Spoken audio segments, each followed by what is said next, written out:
Mga karamay, nandito na po tayo ngayon sa Sitio Timbuan, Barangay Abarawan, Rojas, Palawan. Ayan, ito po yung tribal hall ng mga tribo Batak. So, kararating lang namin, hinintay lang po natin sila. Sila po yung sunod nating tutulungan, bibigyan ng mga school supplies yung mga students po dito. Ayan, nasa more than 2 hours din po yung aming biyahe papunta rito. Ayan, para may hatid po yung tulong sa kanila.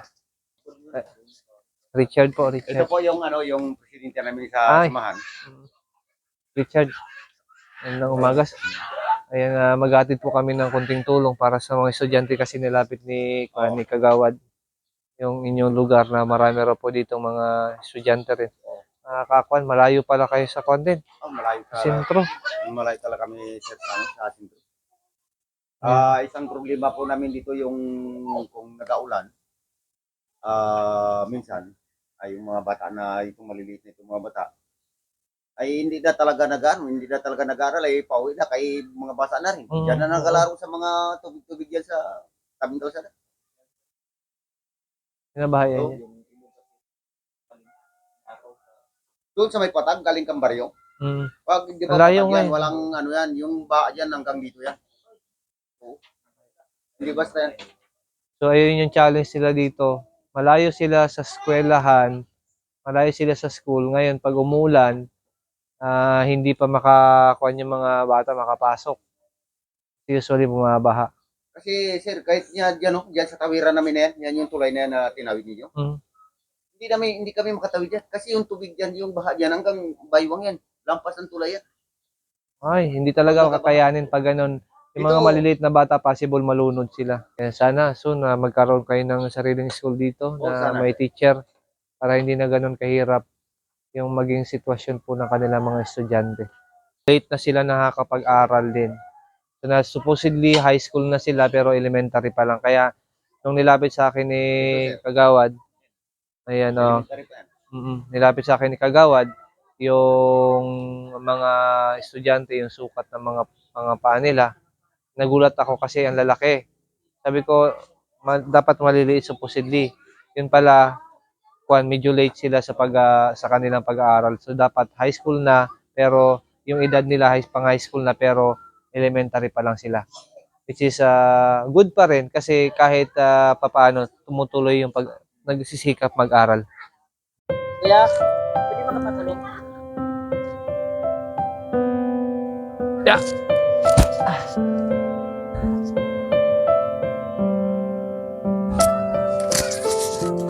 Dami ba? Oh, dami ambag, no?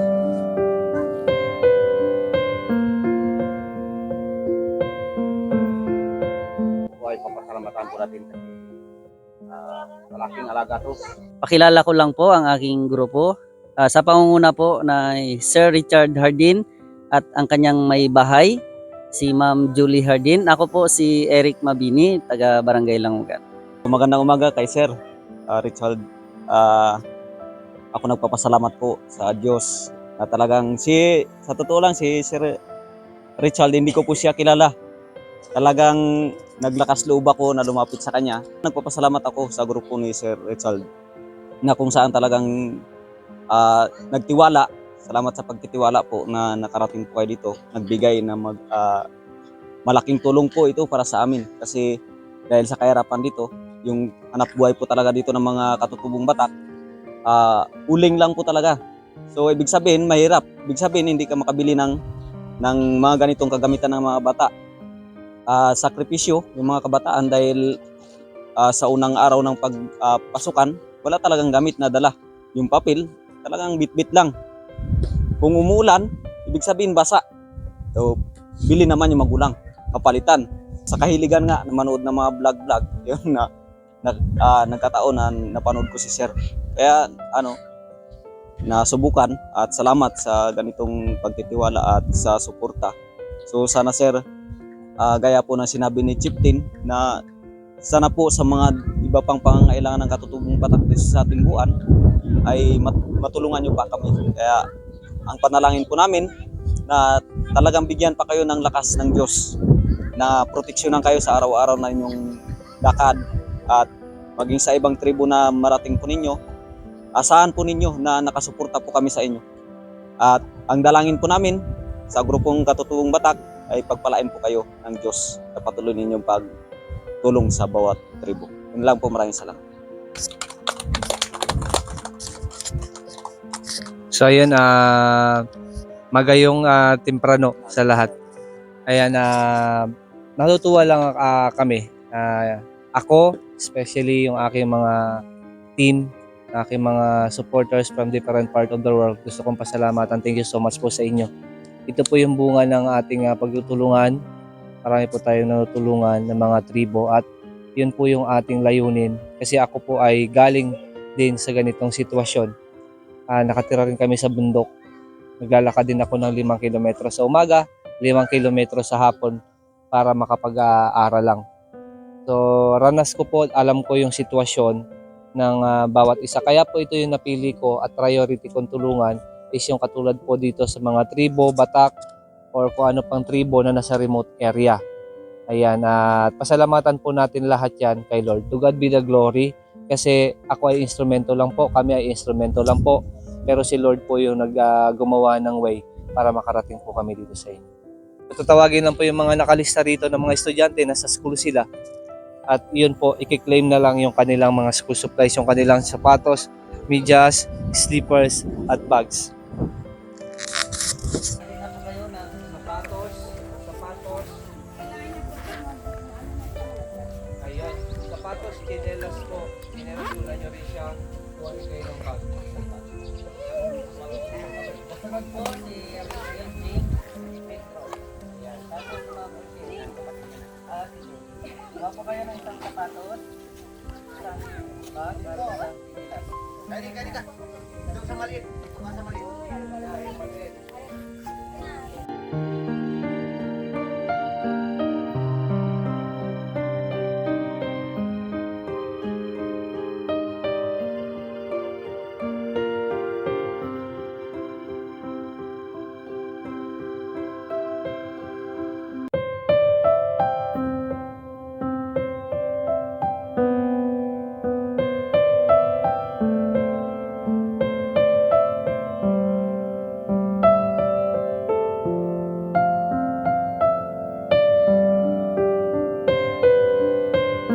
Ayun mga karamay, natapos na po yung ating pamimigay ng mga school supplies po rito.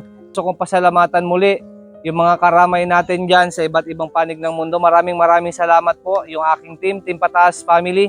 Thank you so much po at sa lahat po na patuloy na nagbibigay ng support at pagmamahal sa atin para maipabot po natin sa mga kababayan natin na sa ganitong sitwasyon po yung kalagayan. Ayan, mayroon po silang gustong sabihin at iparating sa inyong lahat. Ayun, welcome. God bless you all. Bye-bye. Mga karamay, na tapos na naman po yung isa nating ginawang pagtulong sa mga kababayan nating tribo. Ayan, hindi po ito mangyayari kung hindi niyo po tayo sinaportahan. Kung wala po kayo na nandyan. At bukas lagi yung palad at ang puso sa pagtulong sa ating mga kababayan na nangangailangan. Gusto ko lang pong bigyan ng special shout out si Madam Mary Grace Garcia. And thank you po, Jeneline Poli, Valdi Soto family, Gracia Robles, Rosalina Pisigan, Rimsel Aloysius, ayan, Amlet de Torres, Rodora Liamson, Teresita Liamson, Sir Del Longos, Sir Yel Yads, and Madam Jennifer Leo. Maraming salamat po sa inyong lahat. At sa lahat po ng aking mga star senders, maraming salamat po sa inyong mga ibinigay. Especially nung event, yun po ay nagamit natin sa inihatid po nating blessing sa ating mga kababayang tribo Batak na ating tinulungan. Pagpalain kayo ng mas marami pang blessing at lagi po kayo mag-iingat. Marami pa tayong tutulungan. May the Lord, God bless us all.